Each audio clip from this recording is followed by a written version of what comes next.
Hello, my name is Jeff Pagano, and welcome to Harping on Rugby, where with the help of some fellow fans, I get the chance to harp on what's going on with Leinster, Ireland, and the wider rugby world.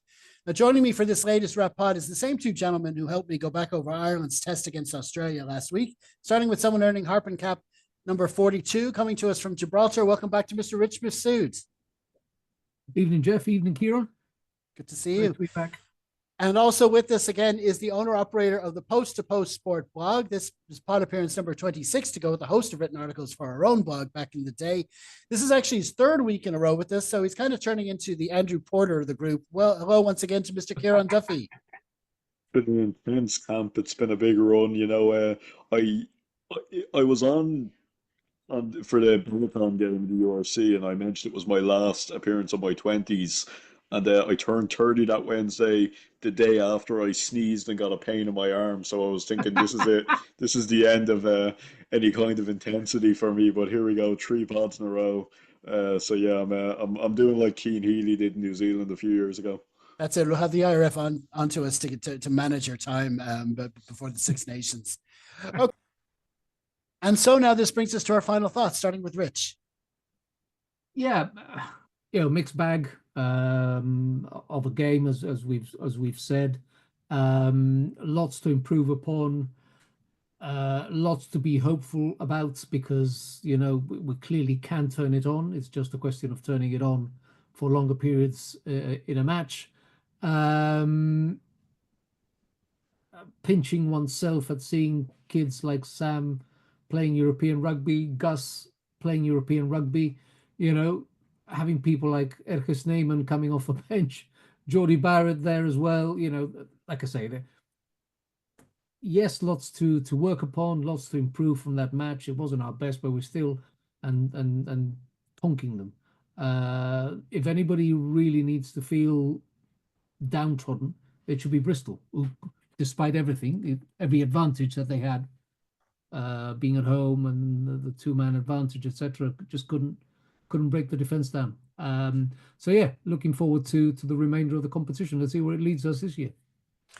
Yeah, and then we talk about the bench, but there's also the players that weren't there. I mean, Hugo Keenan, Jamie Osborne, James Lowe.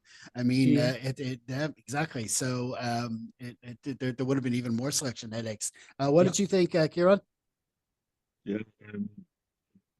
Yeah, if we'd been offered bonus point win away from home against a potential banana skin side, a sticky opposition, I think you'll take that to start a European campaign. Again, we've often talked about how Leinster are great at this time of year, great in the pool stage of the European Cup, great in the kind of um in the kind of early stage of the league, but then the last couple of seasons it just hasn't happened towards April, May, June. So yeah, I think look, you take the results. You don't have to be world beaters at this stage of the season. You just have to keep getting the bonus point wins. I think it was really important we got the bonus point.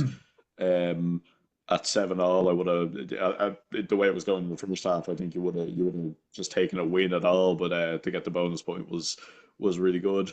Yeah, look, we have a great squad, and it needs to be managed well. I agree with what Rich said. I think Kieran Frawley should start at 10 more often. Really, I think. In fact, I think as it's as much about managing Sam as it is Kieran Frawley, and you don't need to give. Like I've said it before, and it might be a bit controversial. I think Prendergast would, and it's with the Leinster hat on, not the Ireland hat on. I think he'd benefit more from playing the 3 or 4 games for Leinster during the Six Nations window than being in the Ireland camp and not featuring for Ireland. Because realistically, I think Jack Crowley starts at 10, Kieran Frawley's on the bench. So maybe Prendergast benefits more from having that game time. And from a Leinster point of view, he would be my preferred choice in that time with Frawley away, but I'd rather see Frawley start at 10 next week. I think he deserves to have a run of games. I'd like to see him have this season as our main 10, and that's not a slide on Prendergast, who look hopefully will get a few more demographics to become a running threat.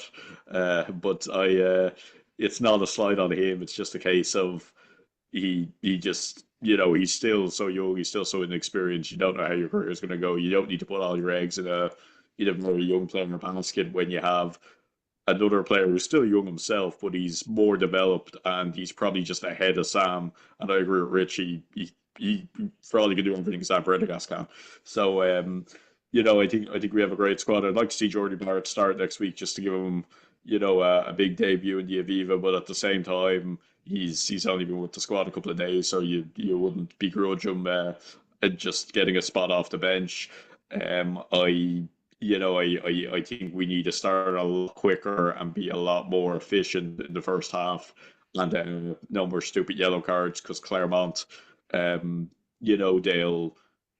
It's not a final, so Claremont are very dangerous in Europe, and then they'll know how to punish us. They'll know how to take advantage of chances, and it's really important to get the bonus point wins at home as well. So 4 points mightn't be enough, but before you get the bonus point, you have to win the game, and that's not going to be easy next week. So I think yeah, look, I think we need to be an awful lot better next week. But look, bonus point win away from home in difficult weather against decent opposition, you'll take that in fairness.